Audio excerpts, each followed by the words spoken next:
Welcome to Faneuil Hall in Boston and to Reawakening the American Soul.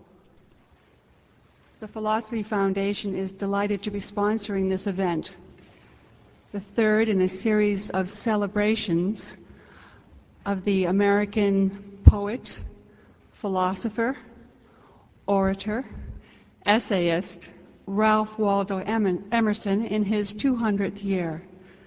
We're delighted to have members of the Emerson family with us, as well as those of you that have traveled very far to be with us in this unique event. This event will be recorded and available on WGBH. WGBH is an educational partner of the Philosophy Foundation. We're particularly pleased to be collaborating with Richard Geldard tonight, and absolutely delighted to have Doctors Robert Thurman, Dr. Jakob Needleman, and Richard Geldard. We appreciate your taking your time to come to Boston tonight and laying aside heavy personal schedules to come to this unique and auspicious event. Reawakening the American Soul is a dialogue with you, our audience, in rediscovering the wisdom of America's founders. Richard Geldard will be our literary host tonight and introduce our speakers. Just a few words about Richard, if I may. Some of you may have attended the event here at Faneuil Hall in June, Emerson and the Examined Life, where Richard appeared most recently with Robert Pinsky and David M. Robinson. He is a writer and a lecturer living in the Hudson Valley in New York. And he is the author of The Spiritual Teachings of Ralph Waldo Emerson, God Unconquered, The Traveler's Guide to Ancient Greece, and Remembering Heraclitus. Please welcome our host and our distinguished guests.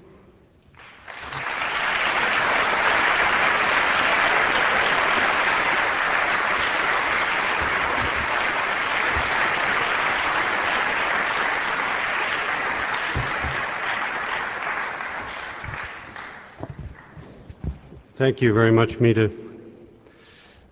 Before we begin, I would like to offer some special thanks and recognition that go to Mita Cushing and Edie Murphy, as well as Jacqueline Harris and the other leaders and volunteers of the Philosophy Foundation, and their principal, Dr. Lehman, especially for his vision. This particular project had its genesis well over a year ago, and here we are. The format of the evening will be that each of us, in our own, I think you will see, unique and diverse ways, will introduce the theme of reawakening the American soul, and I trust come to define that idea, theme, in the process. The format is that we will each speak, trying to hold ourselves to 15 minutes each, after which we will have a conversation to which you will be witness.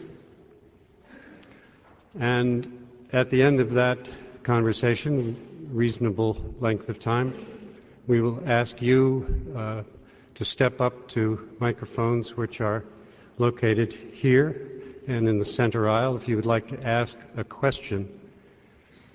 If it occurs to you to direct your question to one of us, that might be useful, but it's not necessary. So to begin,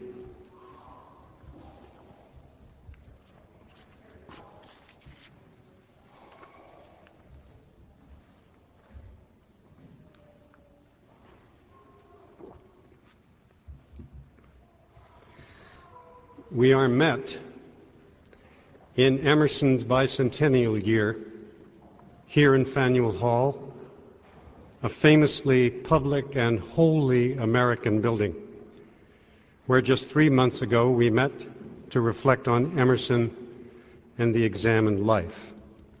In this forum, we broaden our concerns to the precincts of the Republic, outward to its place in the world and inward to its very soul. And because we are met in anniversary, I shall, in these introductory remarks, locate our concerns in relation to Emerson's Milestones. Emerson was born just 1 month after President Jefferson negotiated the purchase of the Louisiana Territory, effectively doubling the size of the country. And as Waldo took his first steps, Meriwether Lewis and William Clark set out to explore this wilderness and report its wonders back to a curious nation. As the new country, America was in its genesis, and its founding vision said more about its wilderness and vast spaces than any ideas or philosophy borrowed from John Locke. The American soul sank its roots deep in this vast wilderness and still possesses the memory of that first awakening. No one who has not experienced our wilderness, our vast horizons, our turbulent waters and skies, can possibly understand who we are as a nation. When Emerson published Nature in 1836, he announced the American soul, its distinctive character, which he understood to embody the need for physical, intellectual, and spiritual freedom, a restless power, a yearning for transcendence. Emerson announced the primacy of nature and cataloged its deepest laws, firmly renouncing the fear of the wilderness, so pervasively a part of his own Puritan ancestry. He rejected the witchcraft of the dark woods surrounding Salem, of a people huddled, frightened, on the verge of the dark regions of hell. Emerson felt these forces coursing through his own veins because he could count among his relatives the banished Anne Hutchinson, as well as the judge who condemned her. Calvin's guilt-ridden determinism had no place in his American landscape, just as it would not for those visionaries who followed him, explorers of land and spirit like Walt Whitman, John Muir, Ansel Adams, each indebted to Emerson's vision of transcendent nature. Just listen for a moment to the words that influenced them and so many others in subsequent years, this from his essay, Nature. At the gates of the forest, the surprised man of the world is forced to leave his city estimates of great and small, wise and foolish. The knapsack of custom falls off his back with the first step he makes into these precincts. Here is sanctity which shames our religions and reality which discredits our heroes. Here no history or church or state is interpolated on the divine sky and the immortal year. How easily we might walk onward into the opening landscape, absorbed by new pictures and by thoughts fast succeeding each other, all memory obliterated by the tyranny of the present, and we are led in triumph by nature. Through the years of Emerson's prime as a writer and lecturer, he faced the dominant issues of America's moral failures: treatment of the native population, slavery, and imperial ambitions. He argued for the salvation of the Cherokee Nation in its efforts to remain in its home in Georgia. He joined the abolitionists in their efforts to rid the nation of slavery. and he chastened the national leadership for its expansionist policies into Mexican territory. He became, in effect, the conscience of the nation.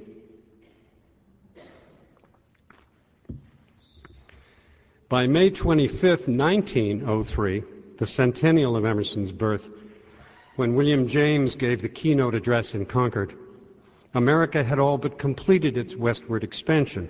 The railroad had seen to it that most of our space was, if not settled, at least traversed. The fast disappearing wilderness led to a growing interest in conservation, resulting in the establishment of nearly 50 national parks over the next 10 years. Millions carried their copies of Emerson's essays into these sanctuaries to find a momentary solitude far from the madding crowds. In my own experience, the spires of Zion National Park became my cathedral, and the high country of the Sierra Nevada my parish. It is within these solitudes that the conscience awakens and reflective skills develop to become an integral part of conscious life. But conservation also meant that our wilderness now became partitioned into small museums, sanctuaries to be visited for a brief period, not something lived or truly experienced. The nation instead fell in love with industrialization and mass production. The nation's business, as Cal Coolidge told us, was business. And Henry Ford's assembly line became the standard, even in education. Listen for a moment to what one Elwood Cubberley, I love that name, Elwood Cubberley, the dean of Stanford University School of Education, not proud of my alma mater in that context, said in a popular guidebook for administrators during the 20s, and he was serious when he said this: "Our schools are factories in which the raw products, the students, are to be shaped and fashioned according to the specifications laid down," unquote. It was this kind of thinking that closed the one-room schoolhouse to build instead the massive unified school districts or factories that we suffer our children to endure today. That thinking was in opposition to voices like Emerson's, who pleaded with those charged with the education of our children to trust the student to develop his or her own potential and develop from within. In an 1850s speech to teachers in Providence, Emerson pleaded his case. He said, "I believe that our own experience instructs us that the secret of education lies in respecting the student. It is not for you to choose what he shall know, what he shall do. It is chosen and foreordained that he only holds the key to his own secret. By your tampering and thwarting and too much governing, he may be hindered from his end and kept out of his own. Respect the child. Wait and see this new product of nature. Nature loves analogies, but not repetitions.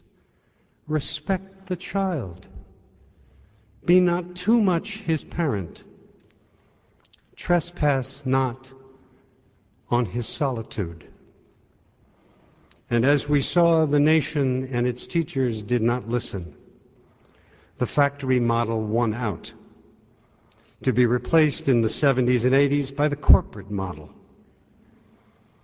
Still huge and impersonal, but now filled with long-term plans, product testing, and now the latest buzzwords, uniform standards of accountability. To study Emerson in this environment is just like introducing meditation to workers on the assembly line. By 1982, the centennial of Emerson's death, the Republic had suffered through the debilitating moral failures of Vietnam and Watergate and was searching for some genuine redemption. That memorial observance for Emerson momentarily reawakened the spirit of his vision. Academic departments of philosophy and English and history reassessed Emerson's place in American culture, and publishers poured biographies, analyses, fresh editions of his work onto the nation's bookshelves. It is my belief that the remarkable rebirth of interest in Emerson during those years took place as a direct result of the perceived moral crisis in American life.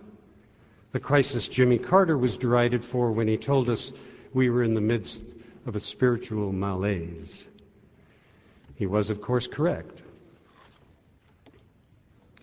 And booted out of office, by the way, for saying so. And now, here in 2003, the growing crisis in American credibility, both here and abroad, Emerson steps forward again, this time to raise pointed questions and perhaps offer a renewed vision. Facing this task, I was drawn again to his famous question from experience and to direct it to the nation as a whole. Where do we find ourselves? Only this time, the question turns away from its more psychological underpinnings to broader, more historical, moral, and spiritual concerns. Let's rephrase it. Where does this nation find itself now? And where in the wilderness of our experience, that inner wilderness within which and within reach of our own conscious faculties, do we discover the means of renewing the promise we made to ourselves in the founding of our republic? And by extension, how do we reawaken the conscience of this republic? The soul of this nation finds its taproot in the human instinct to be free, and particularly to be free from oppression. The Declaration, Constitution are instruments of personal and collective liberation from the oppressions of body, mind, and spirit experienced and resisted by our forebears. We began with that impulse and with varying devotion have cherished it ever since. What we need to recognize now is the universal reach of this principle.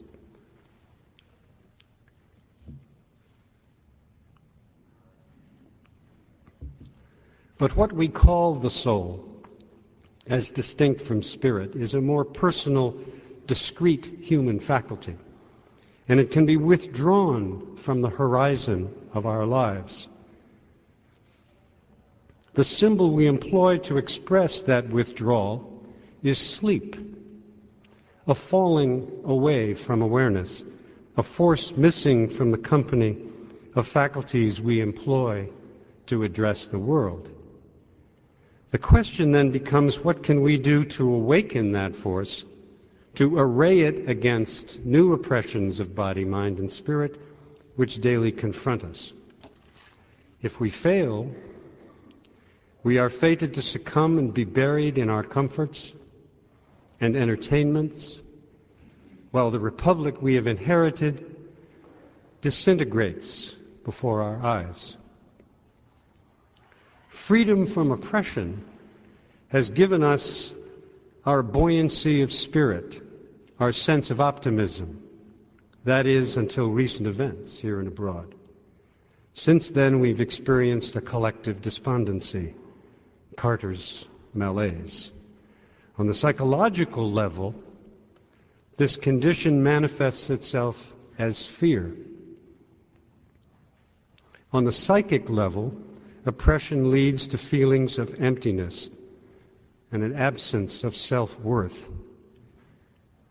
Philosophically, oppression leads to an abdication of wholesale categories of meaning.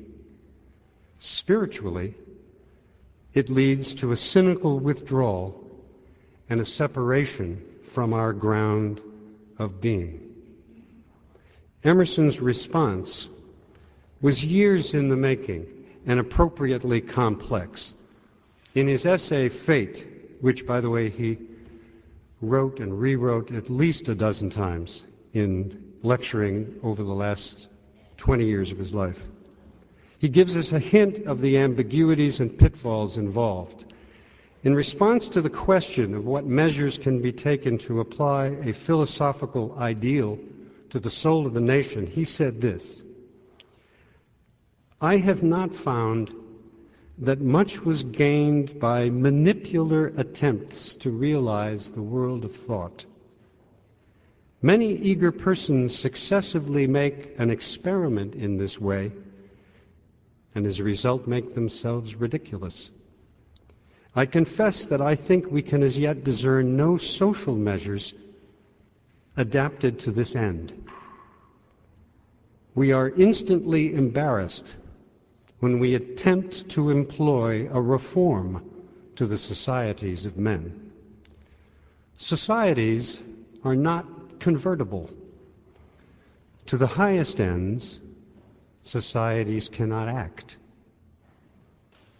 Well then, what are we to do?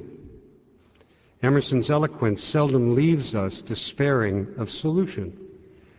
Although he warned against programmatic or manipular solutions, declaring that there was little that we could do to solve the times, he did offer sound advice to the would-be reformer. "I speak to the individual heart," he said. "I throw myself on the noble hope that struggles up through obstruction and perplexity in the private soul." We say in response, "Yes, sir, we know this, and we try," but is there no collective response? Nothing applied to the community, to an assembly of seekers such as this might represent? It is a question which haunted Emerson as well. And here is his offering for our consideration.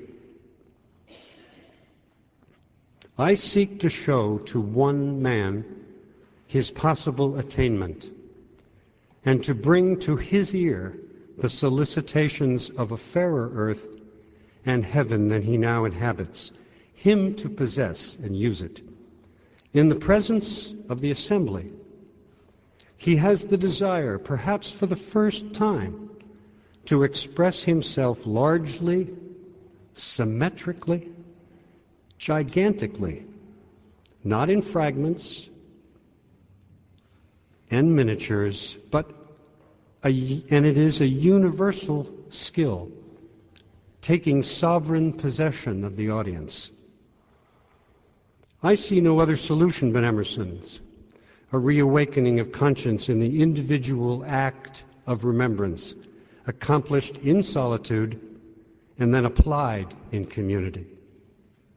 You will recognize such a reawakening in yourself through a combination of clarity, coherence, feeling, and action in the world.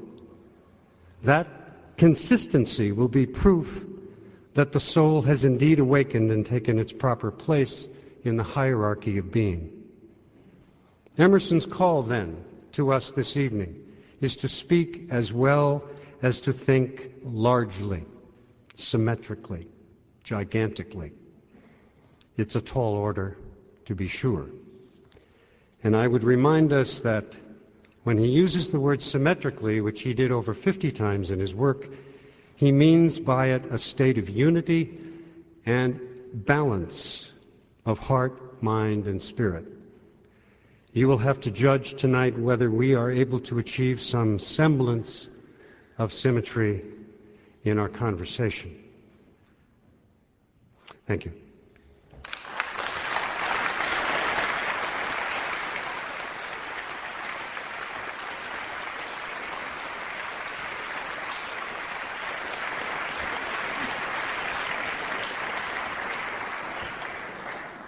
Now I am pleased to turn over this podium to friend and colleague Jakob Needleman, whose work influenced me early on and still does.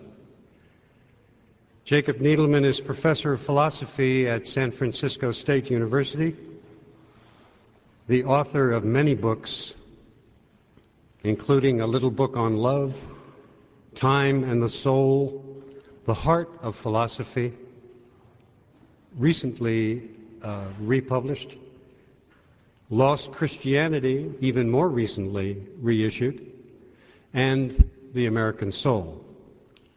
In addition to his teaching and writing, he serves as a consultant in the fields of psychology, education, medical ethics, philanthropy, and business, and has been featured more recently on Bill Moyer's acclaimed PBS series, A World of Ideas. Please welcome Jakob Needleman.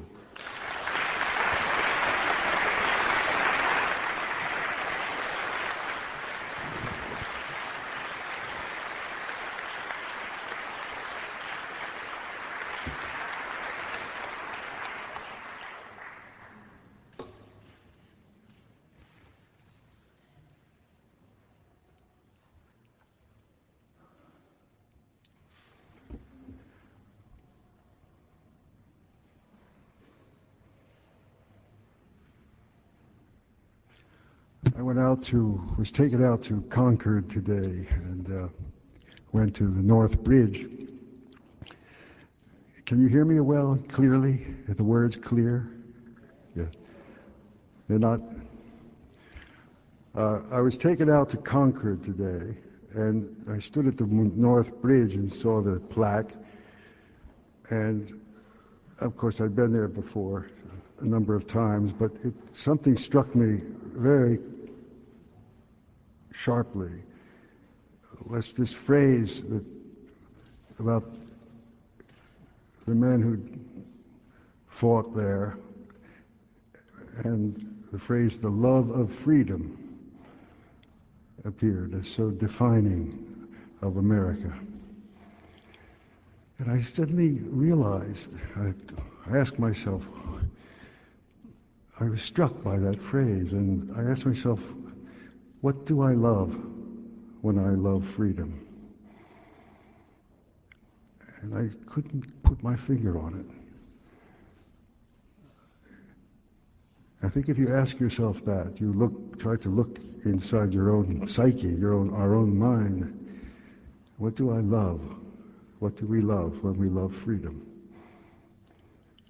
And I think you see, at least as I saw, that just letting that question act in me, a certain feeling, a certain direction appeared in myself that I was very glad to recognize. Not that an answer appeared, but a certain movement toward a search, a questioning appeared. And something in me became very quiet. I teach in a university in San Francisco, which has a very volatile student body, a wonderful mix of all the aspects of our culture, of our society, but they don't hesitate to express themselves physically. And I teach a course in the last 2 years, I've taught about the meaning of America, and about Emerson's thought. And they come in very angry at America, most of them, not all of them, but most of them. And after opening up the questions in the way that Emerson does, and trying to open up this really serious inquiry into the deeper philosophical, metaphysical, spiritual meaning of the ideals of America, and a different kind of look at the history and the story and the mythology of America, and at the heroes and the icons.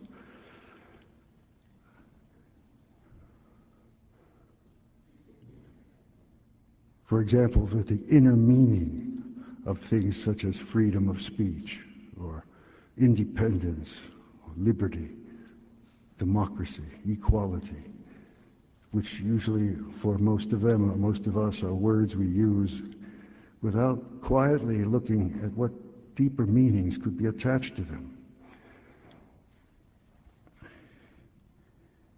And at that moment, they became their anger softened. It's not that they changed their views of any way, or politically or anything, but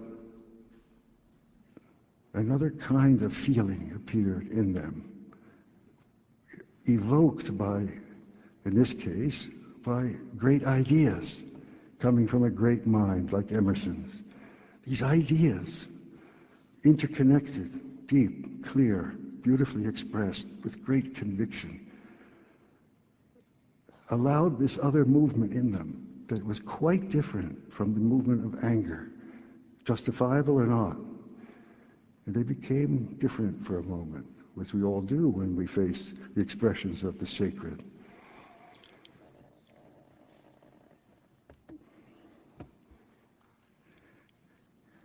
I think the awakening of America, the American soul, can take many forms, but I think it has to, or it can, practically speaking, include that element of what becomes alive in us in relationship to our own country and its ideals and its words and its heroes when we think seriously, quietly, with the help of the great teachings and wisdom tradition that Emerson had a vision of, and which are entering into our culture from many sources now, Eastern as well as the depths of our own Western traditions.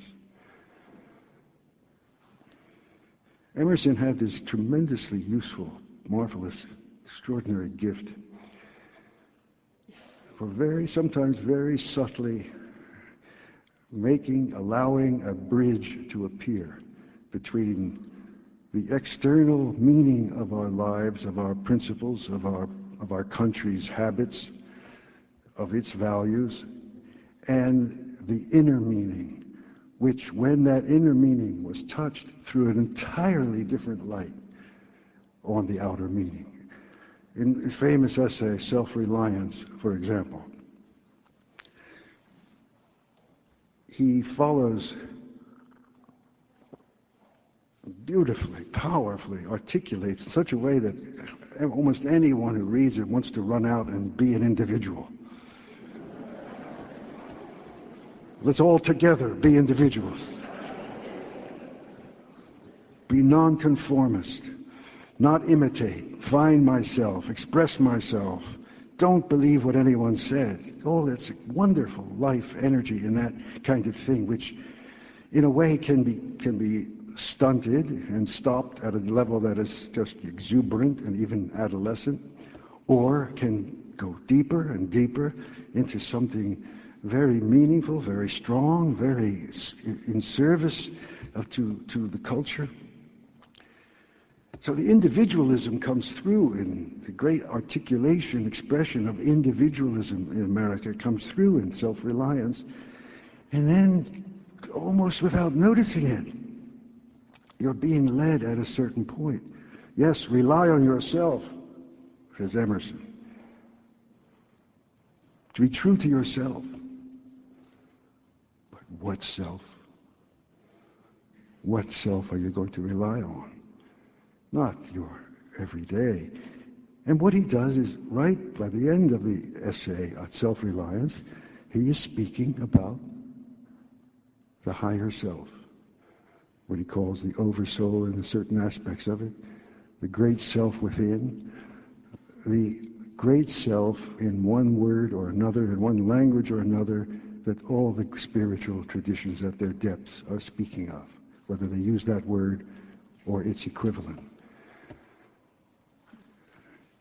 In the essay he wrote later in his life in Conduct of Life, the essay on wealth, very surprising. He speaks about every man is born to be rich. It sounds like he's really going to tell us we should get lots of money and get lots of things. And it turns out, here it's even more at the end. It comes right at the end, but all the way through it, he's speaking beautifully, wonderfully. To be wealthy means to be totally related to the whole of human life, to be involved, to be engaged, to be connected, to allow in the richness of life into your own experience. And so he is speaking about material things. He is speaking about living richly, living grandly. But at the end, almost like a little footnote, as Richardson puts it, he drops the other shoe. But it's really not the other shoe. It's the whole garment. He says, but the main thing about wealth is to invest it at a higher level, and the level of the search for self, for spirit. And the whole meaning of wealth, the whole purpose of it, is to lead to the search for the spirit within. Otherwise, what is it? Now, my point of view here is that we need to reinterpret America in that way. We need to look at the values and the ideals and the peoples and the symbols, our Washingtons, our Lincolns, our Frederick Douglass, our iconic events, the Constitutional Convention and the Revolution, and also our defining crimes, our slavery, our genocide of the American Indian, and depths of such crimes as that. But look at the whole thing. Not outwardly so much, but although that's essential, but informed by the great wisdom that has guided human beings through thousands of years. But that takes a creative way of thinking. It takes a way of letting the ideas act in us, thinking together, and confronting the action of these symbols and these events on our own emotions, in our own life, to reinterpret, to make a bridge between the inner America and the outer America. Nobody's doing that. These ideals, such as freedom, speech, etc., they need to be interiorized. They need to be allowed to echo something deeper in us, like Emerson allowed wealth and individualism and 100 other things he spoke about to echo the great truth within. The point is, the human life for Emerson,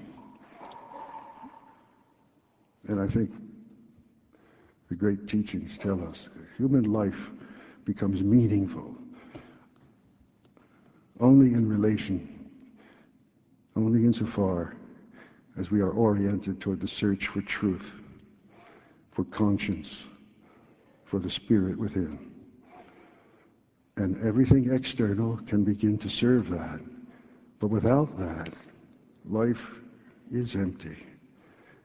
And I think that feeling, the sense of that is awakening, as Dr. Gelder was saying, is awakening in our culture again. Eros, what Plato spoke of as this longing for being, is beginning to break through. Now, under what social and external conditions, under what conditions of government are men and women free to pursue that search, individually or in community? I am saying that the really ultimate, deeper meaning of America and the source of its eventual rebirth and awakening, its justification in the world, with all the crimes, with all the mistakes, is that it still protects the search for conscience. That's what is behind the greatness when the founding fathers are spoken of as spiritual, which many of them were. It's because we need to understand that they sought to protect that search, to have a society where men and women were free to inquire, to search, to find conscience within themselves. That's the meaning of America. And if without that vision, and then politically, socially, culturally, militarily, economically powerful America maybe it will survive, but it will not have the meaning, and the world will not want to keep it. So I'm asking us to take Emerson as a beacon, as a one of many signs that America can still be redefined, and still possible for us all to consider that we're free. What does it mean to search? What does it mean to love freedom? I think one of the fundamental meanings is I'm free to find the God within. And I think that's what America can stand for. Thank you.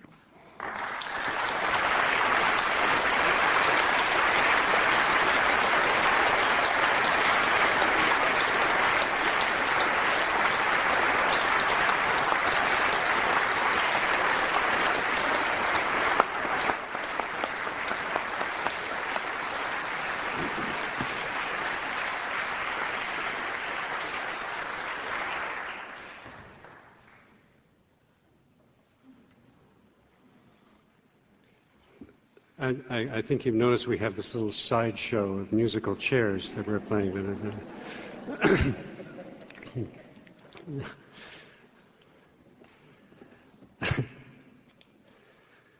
I've been at several occasions when our next speaker, Bob Thurman, rather blithely refers to himself as Uma's father, but which he is, but I think he is also quite well known in his own right. Named as one of Time magazine's 25 most influential Americans in 1997, Robert Thurman holds the first endowed chair in Buddhist studies in the West, the Je Tsongkhapa Chair in Indo-Tibetan Buddhist Studies at Columbia University in New York. After education at Harvard, he studied Tibetan Buddhism for 30 years as a personal student of His Holiness the Dalai Lama. He has written both scholarly and popular books and has lectured widely around the world. His special interest is the exploration of Indo-Tibetan philosophical and psychological traditions, with a view to their relevance to parallel currents of contemporary thought and science. He reminded me earlier that, like Emerson, he annoyed the Harvard Divinity School while studying there.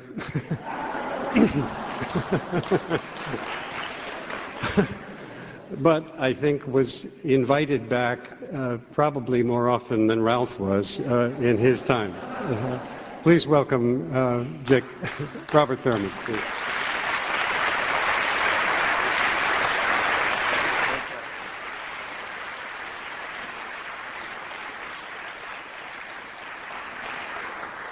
Thank you, Richard.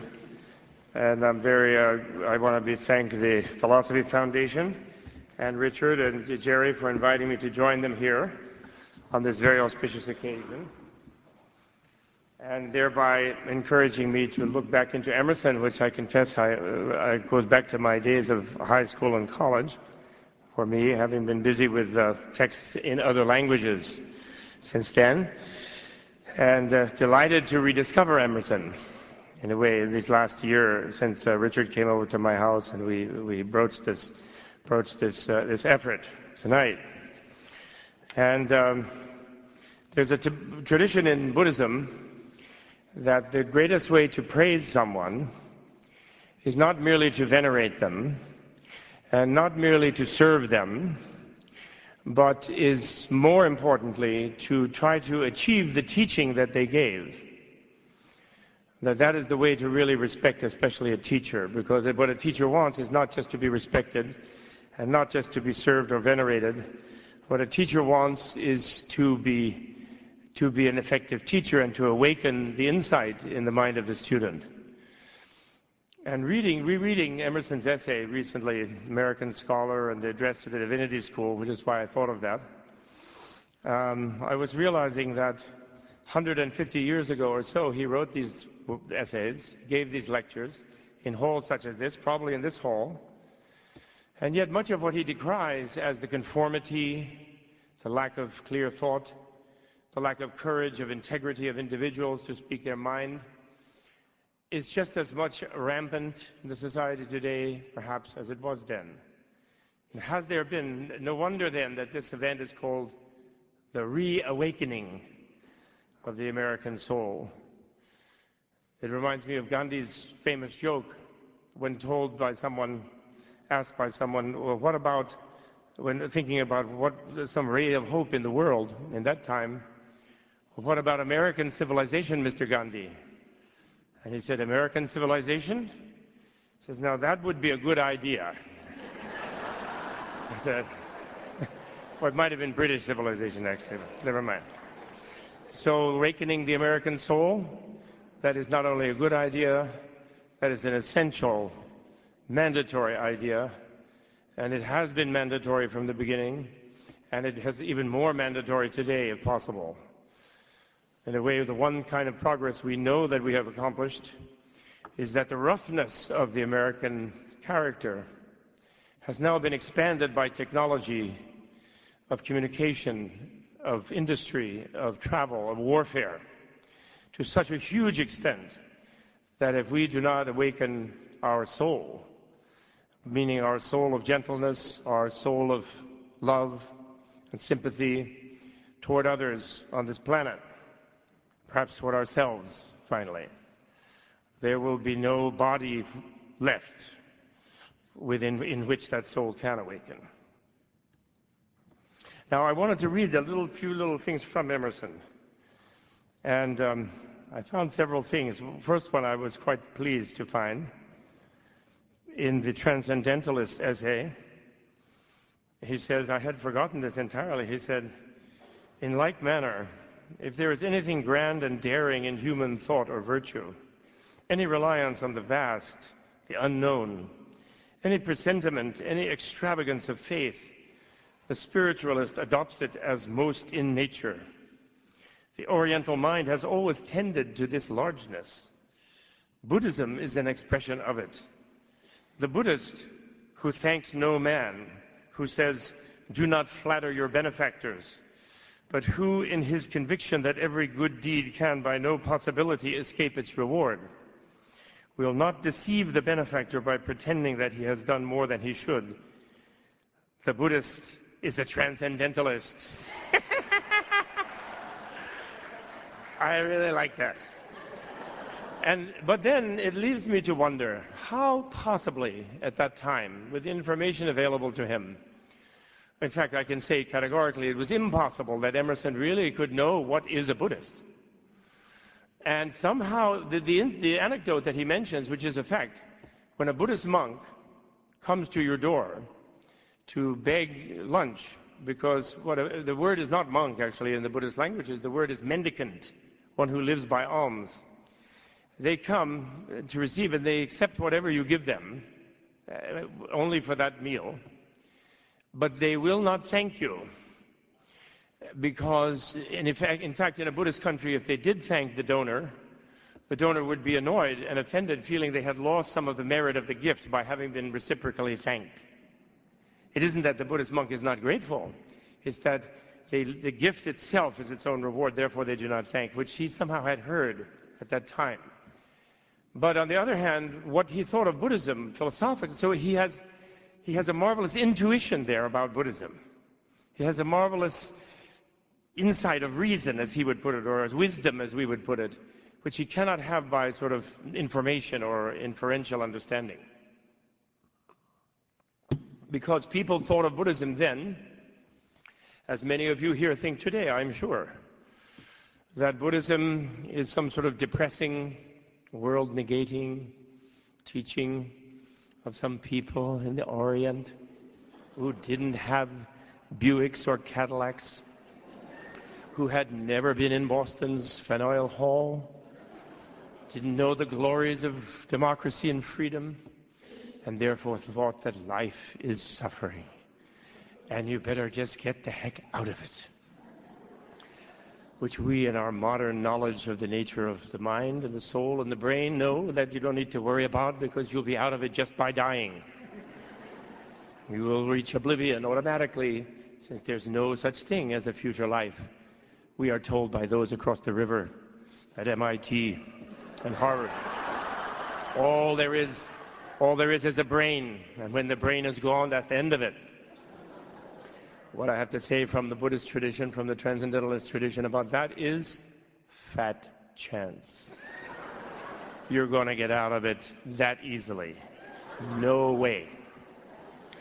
So anyway, he couldn't have known that. Emerson couldn't have known that Buddhists were transcendentalists, because he must have thought on some philosophical level, or he must have been disappointed, even though he intuited it, by misunderstanding it as this pessimistic, nihilistic philosophy. So I think somehow the historicity of this occasion tonight, the auspiciousness of the occasion, calls for me, I'm sure others have already done so, but at least in this context, for me to answer Emerson's call after 150 or whatever many years it was. If the Buddhists are transcendentalists, perhaps what the transcendentalists need is some Buddhist reinforcement. Perhaps we need to look to other cultures outside our American culture for some assistance in rediscovering the inner life. Emerson, of course, in emphasizing individualism and saying that all that is of value, all knowledge, all fulfillment, all insight, all wisdom is to be found in the soul of the individual, by the individual, that the great book of the transcendental is there. And we mustn't just trot around after some sort of European philosophers. Well, he was saying something very great. But perhaps what he did not know, although he intuited, was that the ancient civilization of India, with its yogis, with its Buddha, with its Vedantic teachers, with its generations and generations of those who felt that the purpose of life was inner evolution, looking within, and who did create already, long ago, a society that was organized to support the individual looking within, that they had methods, they had educational traditions, they had knowledge that would help his individual, his American scholar, and reinforce that quest within, and give also reinforcement in helping turn the society to respect and support as its highest aim the inner quest of its individuals.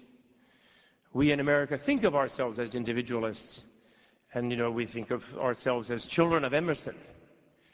But those who look at us from other cultures rather see us as a little bit like interchangeable machine parts, I'm afraid to say.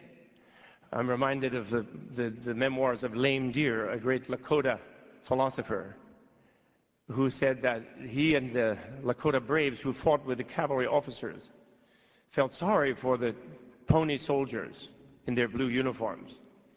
Because when a Lakota soldier would fight, being therefore prepared to face death, each one was done up with all their personal fetishes, their personal feathers, their paint marks, their ancestral traditions, totally unique and individual.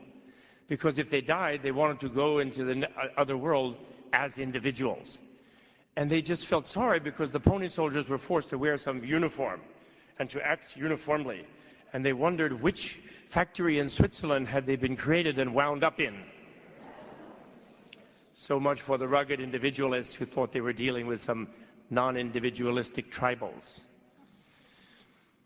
Anyway, I don't want to chase the American soul, although it is one of my favorite preoccupations, but I don't have time. So instead, let me go to the total positive. Let me give you a vision of Buddhism from the Mahayana Buddhist tradition, and since I can't possibly really convey it to you in this very short time, my inner revolution, these are some aphorisms that I put in my 30 aphorisms in my Inner Revolution book, and which I would have loved to have nailed on the door of Faneuil Hall to honor this occasion. But I can't, so I'm going to read one or two of these aphorisms that I feel encapsulate the vision of the Mahayana Buddha. Life is boundless, with an infinite horizon of positive development, as well as great danger of degeneration. There is an ultimate goal for human evolution, an enlightened state, a full development of wisdom, love, happiness, and power that is beyond even our wildest dreams, inconceivable to our habitual notions. 2. Materialists and nihilists have no room for such a suggestion, and so close off the possibility for themselves. Theistic mystics do understand such a possibility, but have always identified it as the life of God, as possible to taste for rarely blessed humans, but only through union with God. But Buddhists have identified such a state as the state of an enlightened person, as the culmination of the human quest, becoming a perfect Buddha. They consider it accessible to everyone, as anyone can and everyone should become enlightened Buddhas for themselves. 3. The perfect enlightenment of Buddhahood transcends all dichotomies and is just as powerful in the social realm as it is peaceful in personal experience.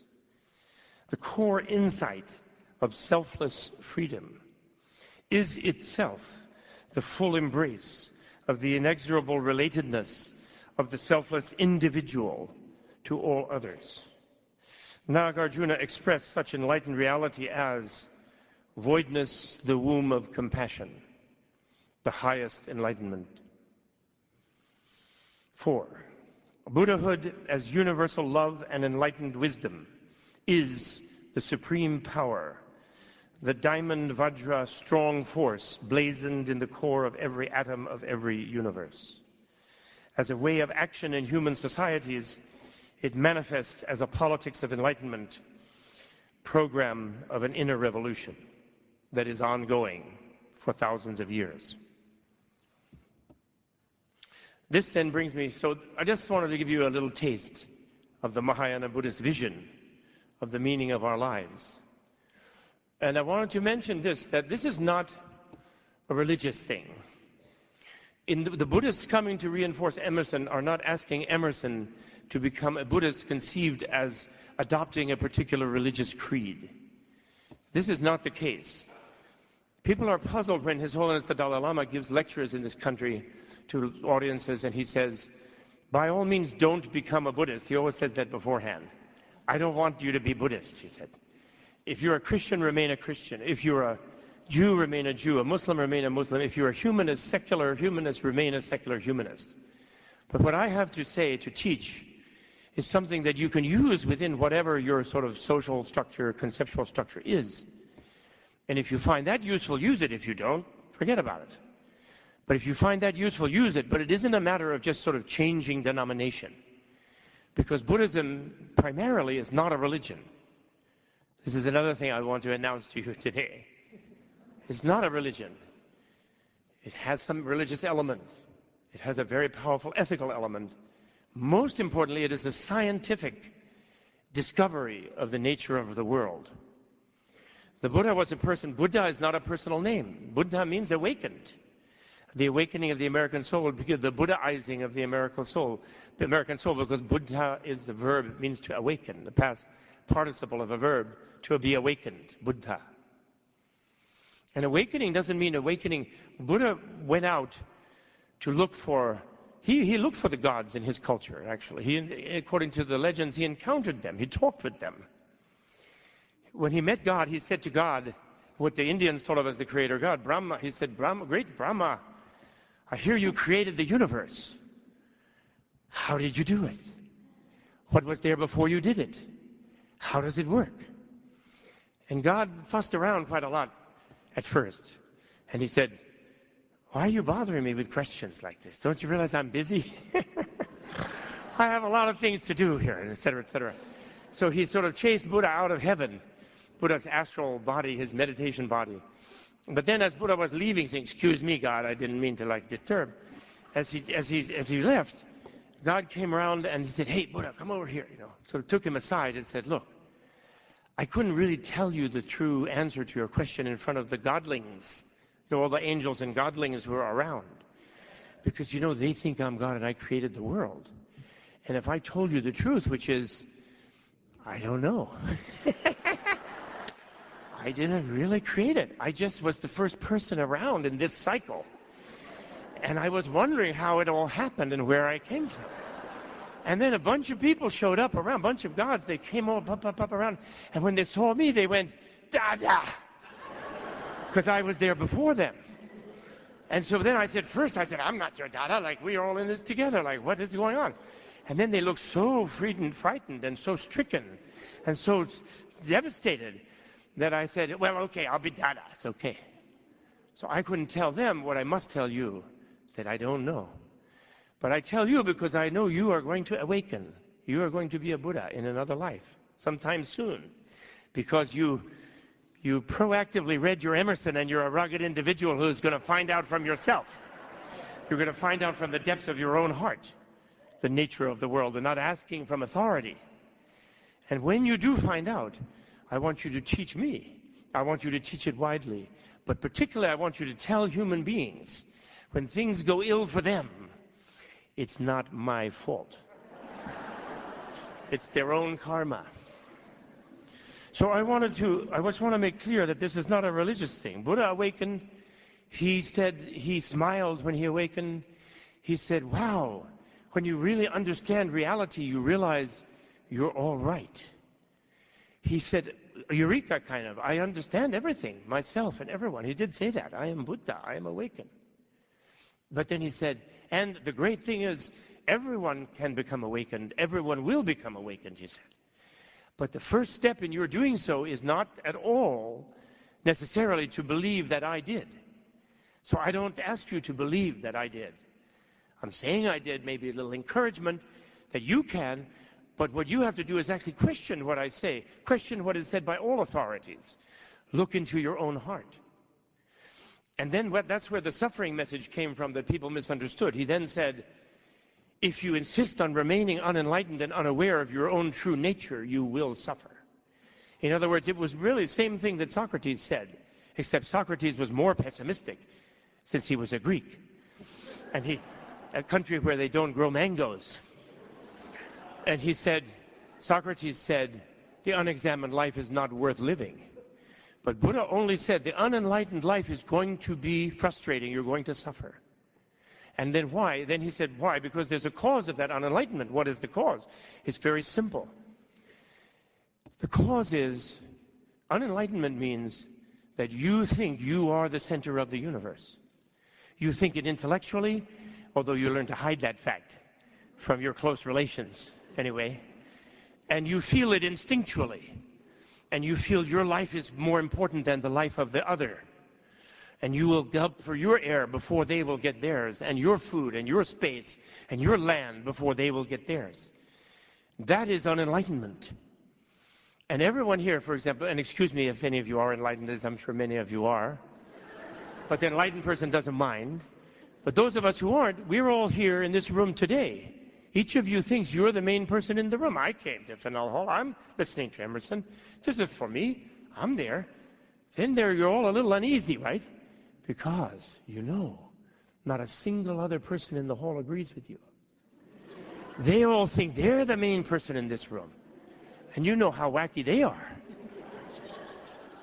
So it's you versus everyone. When you think you're the center, you're the most important, your life is the greatest, then you are in opposition to the entire universe.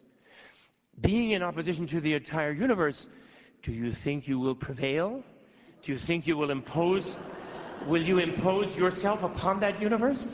Will you be satisfied with the amount of adulation and adoration and respect and love and everything you get from that universe? Or will you be afraid they'll come and take away some of your things? Definitely. Will the universe take it away? Definitely. You will grow old, your teeth will fall out, you will die. Even your billionaire, trillionaire, you will die. Even your president, you will die. Then that's losing everything. So therefore, that is all he meant. If you insist on this point of view, and you think that that instinct that I'm it, I'm the one, as my old Mongolian teacher used to say, you will always be disappointed. However, he smiled, the Buddha, because we can discover not that we don't exist. That's another misunderstanding of Buddhism. So sort of we're not here, so therefore we don't have to suffer because we're not here. That's not it. Well, how could any intelligent person listen to someone who would get up and say, Eureka, I know the solution. We're all not here, so we're cool. You would tell that person, be quiet then. Go sit down somewhere. You're not here. I'm going to be not here in my way. That wouldn't do you any good. What Buddha said is only that you're not here the way you thought you were. You are selflessly a self here, which means you are relationally a self here. There's no absolute disconnected you here. You are a selfless individual, meaning individual in the social meaning. You are a nexus, you are a colony, a community of beings, uniquely in your own configuration, interconnected with the entire universe. And knowing that, you know that the joy of another is your joy. The misfortune of another is your misfortune. You therefore are a truly loving and a truly compassionate being. And amazingly enough, as incredible as it seems to us self-centered persons, when we become more other-centered in that way, we become happier. It might seem we would be just taking on the misery of all the other beings, but in fact we are happier. Now I wanted to read another thing from him, but maybe I won't. Are you looking at me because of the time? Oh dear. No? I just wanted to read one thing from the Divinity School address, just to really put my money where my mouth is about how this is not a religious thing. Now Emerson, from what he knew in his time, he says the following: Jesus Christ belonged to the true race of prophets.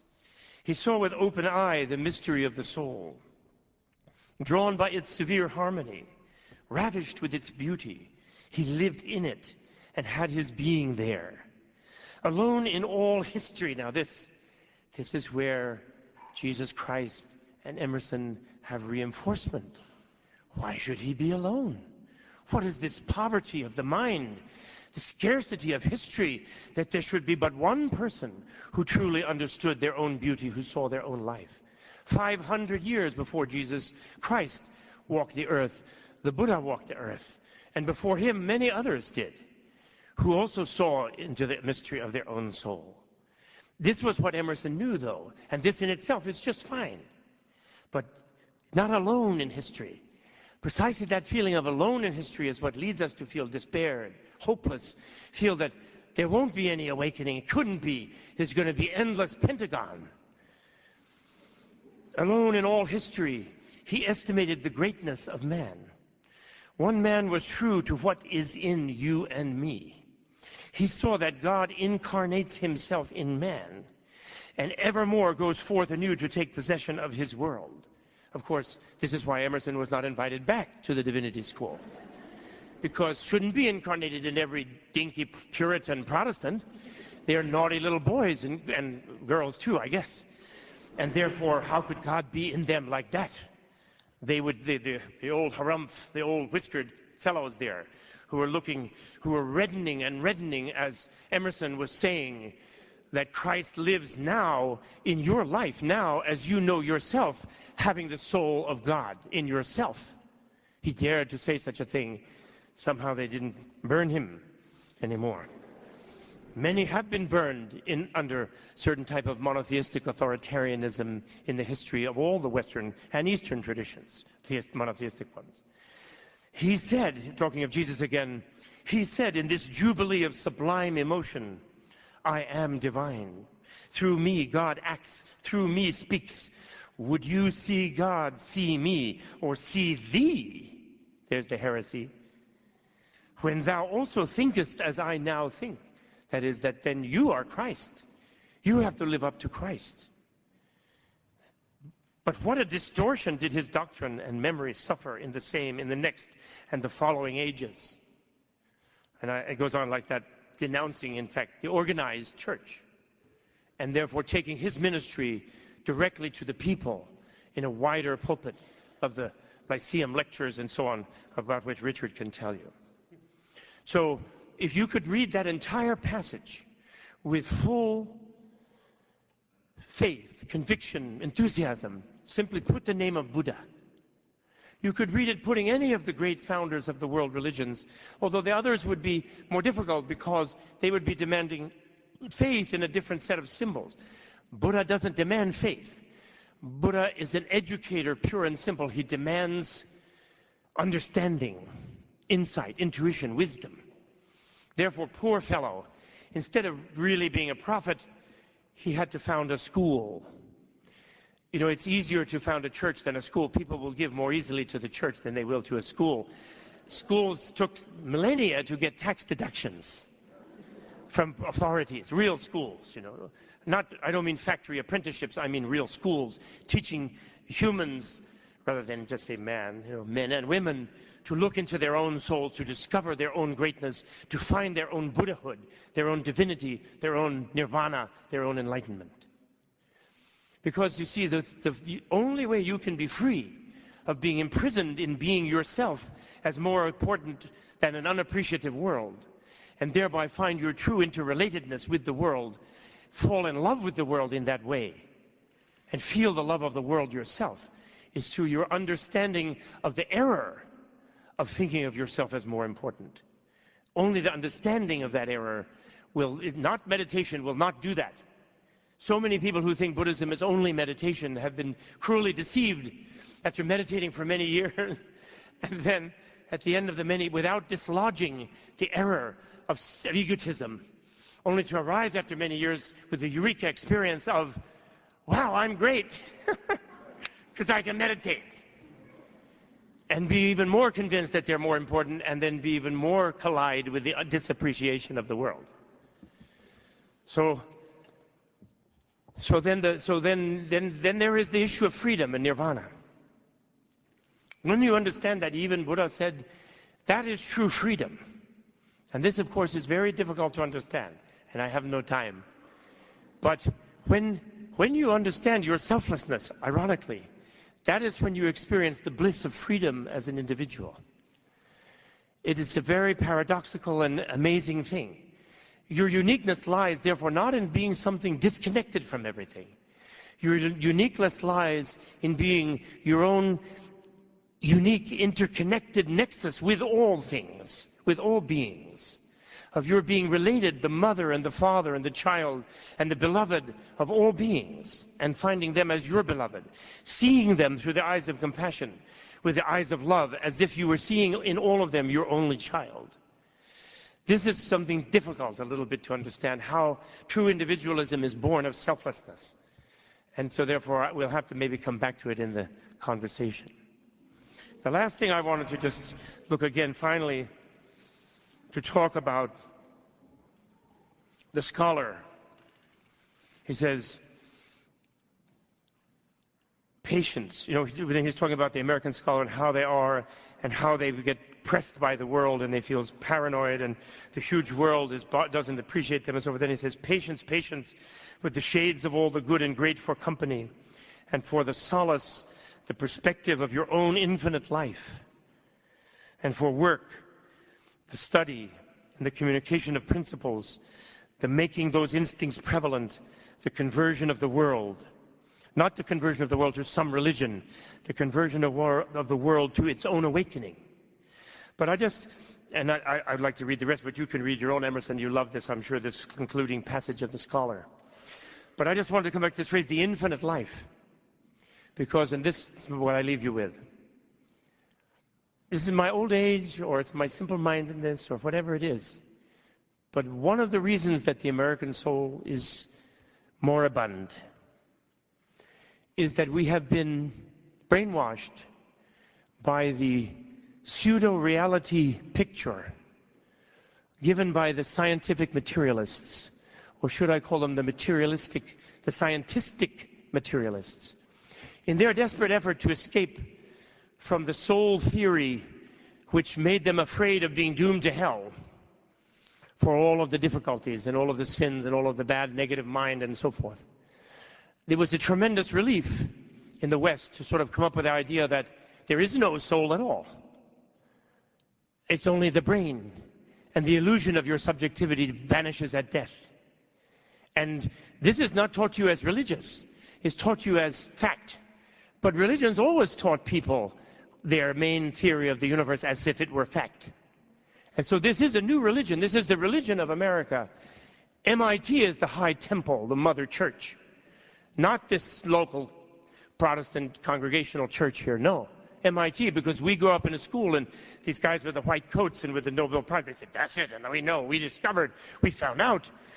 We know that there's nothing after death. We have discovered nothing. And we know that you're going to have it forever. Of course, that's ludicrous, but that's what they say, and we are brainwashed by that. Therefore, how can you awaken your soul if you think at some reality level? You don't think of that as a religious idea, you think it's a reality, common sense level, because the culture is conditioning you like that when you think you have no soul now. Just the illusion of one, because the brain is going blippity blip. So to awaken the American soul, we have to come back as individuals. And we have to recognize our immersion in the ocean of evolutionary forms of life. And we have to recognize that our future life is in our hand in this moment. And that therefore we have at least, even for self-regard, not to mention altruistic regard, we have to be responsible for our thoughts, our words, and our deeds in this life, because we will be experiencing the consequences. Therefore, the deadly sickness of America is the corporate and industrial and military irresponsibility committed by irresponsible acts and irresponsible structures and irresponsible behavior conducted by people who think in some deep sense that they are not really there. They are not going to have to accept the recompense someday from the Africans, from the South Americans, from the Muslims, from the Indians, from the Chinese, from those among us, in fact, from everywhere in the world, from the Native Americans who are under our feet, whose ancestors are under our feet, their bones. We are going to be free of it all because we don't exist, luckily. So if you want to awaken the soul, give up the belief in the soothing embrace of nothingness that awaits you on the mere death, and look into becoming truly interrelated in all time and space in the spirit of Emerson with this universe. Thank you very much.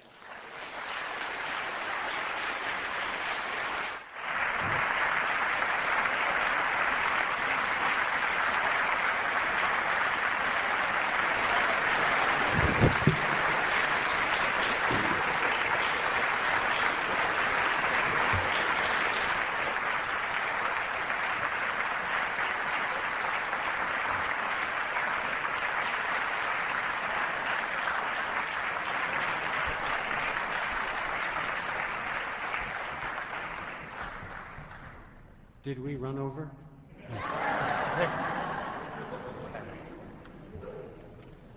As a moderator, I felt a little bit like being on an airplane and saying, let's stop.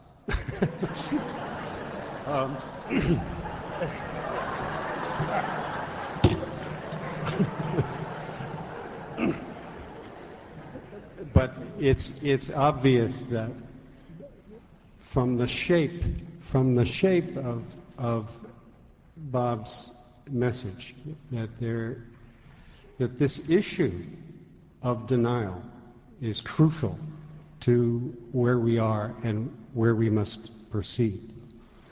And I'd like to begin the conversation with this notion of the complexity, in fact, of the task in front of us, personally. I think that a good many of you this evening encountered within yourselves certain attitudes and prejudices and judgments that you may have recognized for just what they are, attitudes, prejudices, and judgments. And that the task for us to understand who we are is vastly more complex than we ever give the time and consideration to. So I wonder if we could just, for a few minutes, and then we really do have to allow you to speak and ask yourselves. So we will be brief here, but I'd like to at least ask Jerry and Bob to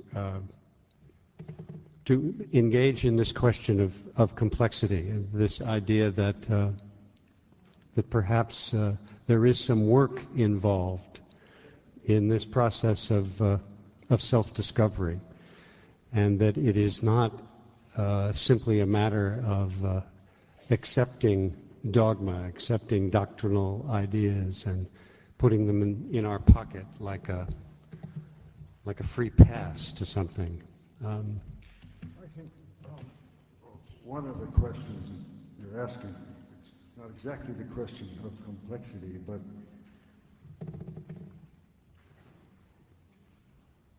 granted all we've heard about what's possible, what's a realistic first step? What could people really try? Even great truths can be pushed down one's throat. But what can we really try? And I think this is where something about America is very precious, as it is in other cultures, but those cultures are, some of them are disappearing, some of them are powerless, some of them are oppressed, and some of them are sending their great representatives into our culture, because our culture still contains the hope that their teachings will flourish, as we have heard, because of this kind of freedom we have. It's not everywhere that one can reflect together freely about these questions in the way that can lead somewhere. So when people speak and ask me about what can we do, and what Richard is speaking about, the complexity of this, is really what is the first step? And it seems to me that what Jefferson and others were speaking about in democracy,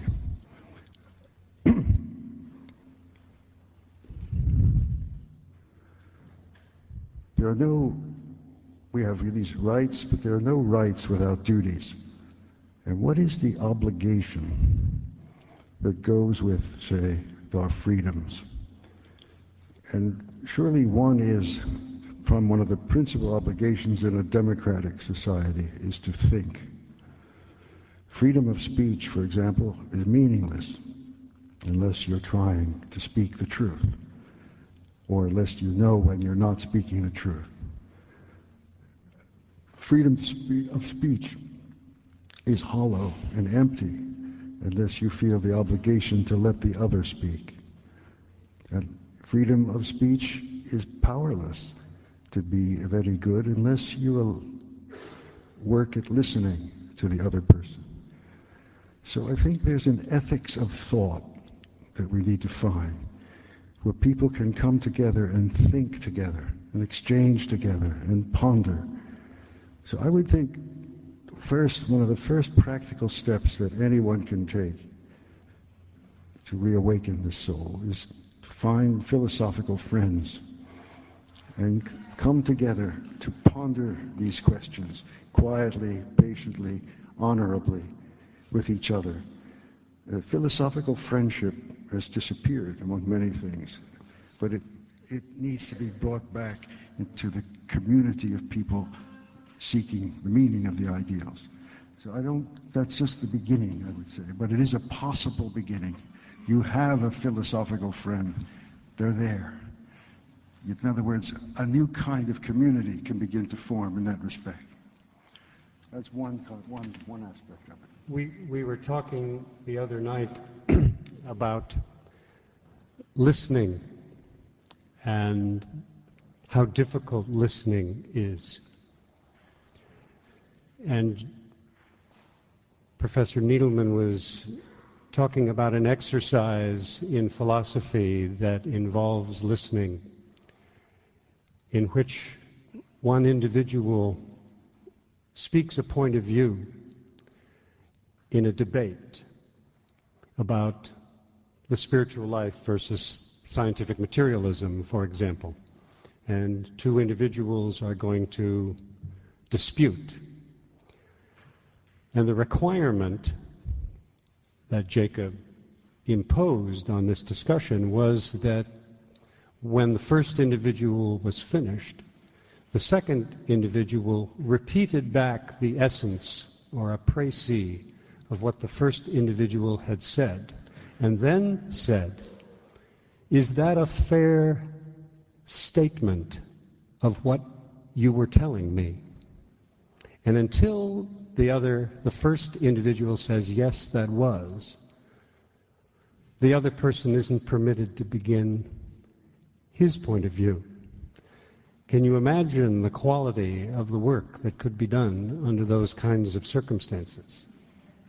It would be... In Washington. Yeah. Yeah.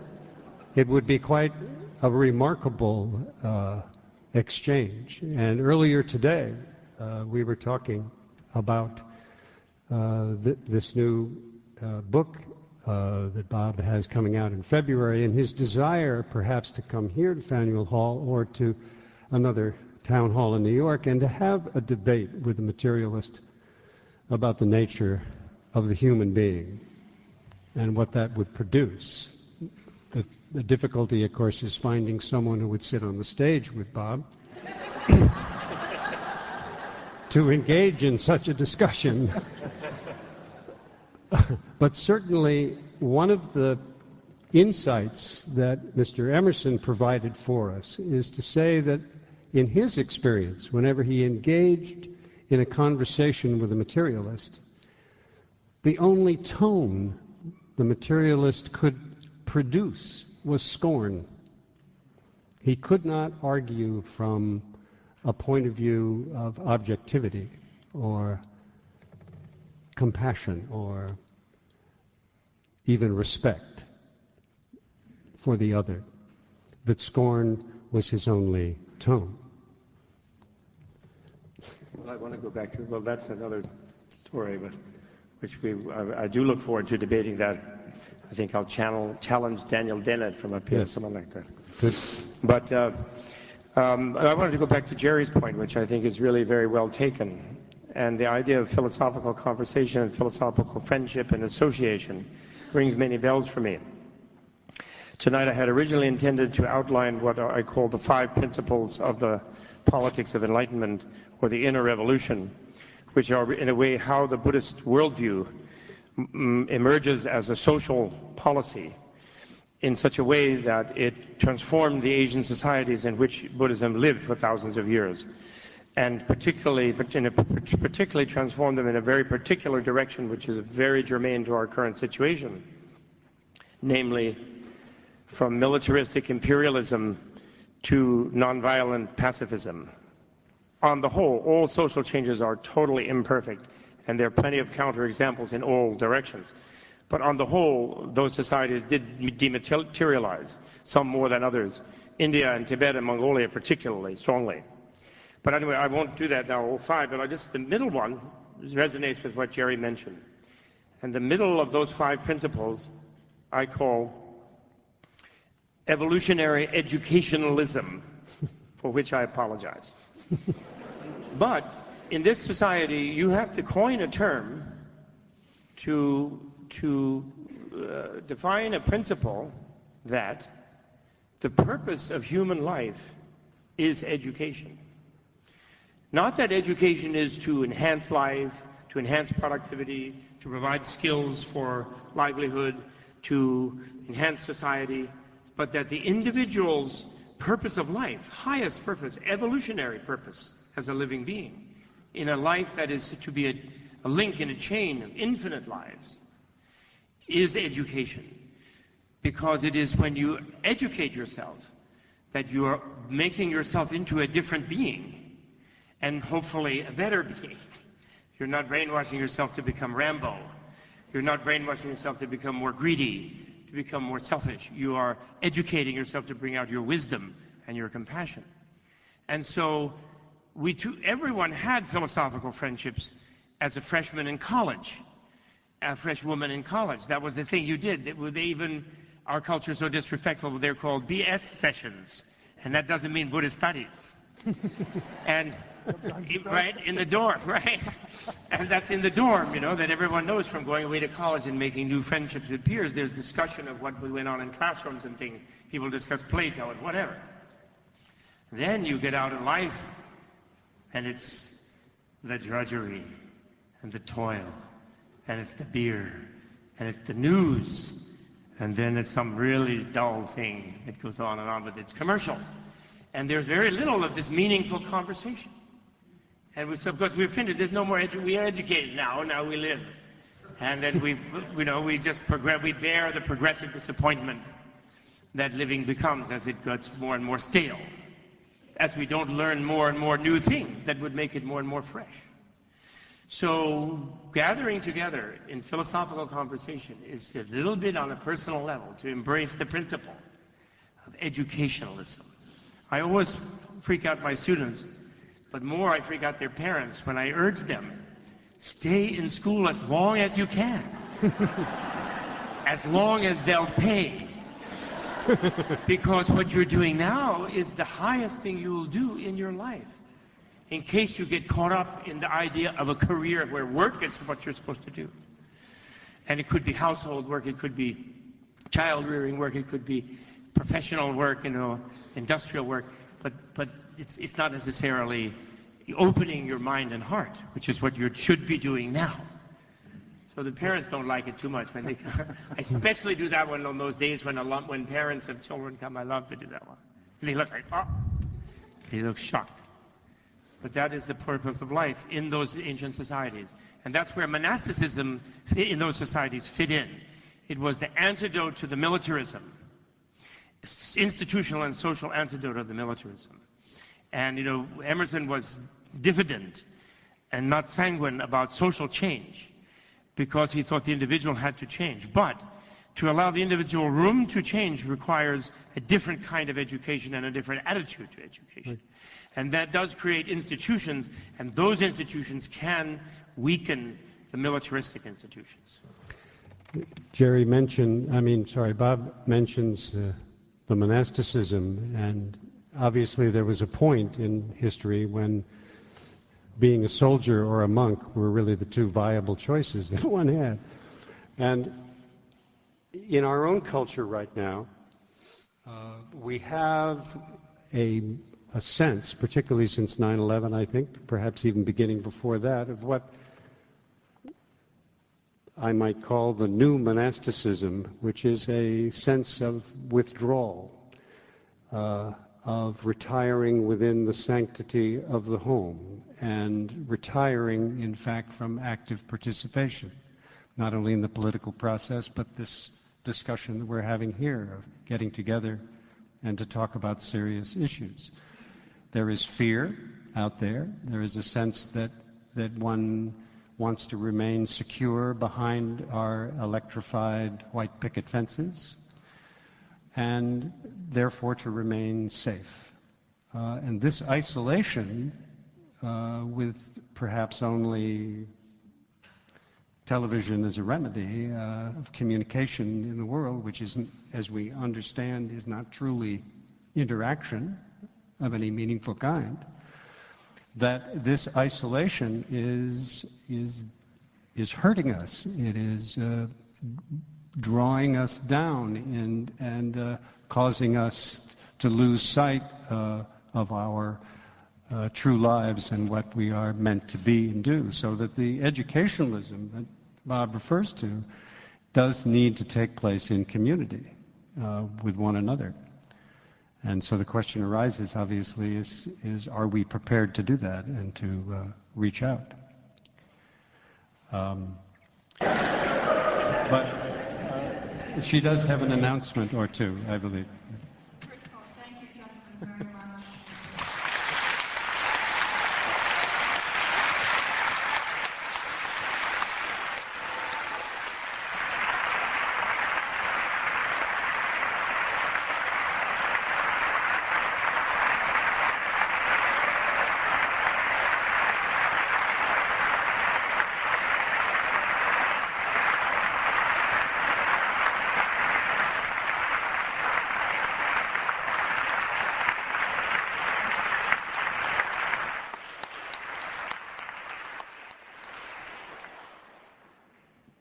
And thank you, audience, for coming tonight to Faneuil Hall in Boston. We hope to see you at another event soon. If you're interested in finding out what that might be, as I am, send a question in to info@faneuilhallforum.org. Or speak to our gentleman here tonight. There is a bookstore, please. Barnes & Noble has very kindly brought it to us. Our authors are here to sign it. There are parking, validated parking for you at 75 State Street. Please see the ushers. There are also brochures about the Philosophy Foundation. We're having classes starting next week, and if you're interested in the philosophical friend and inquiry, this is the place to come. Thank you for your attention. Thank you for coming.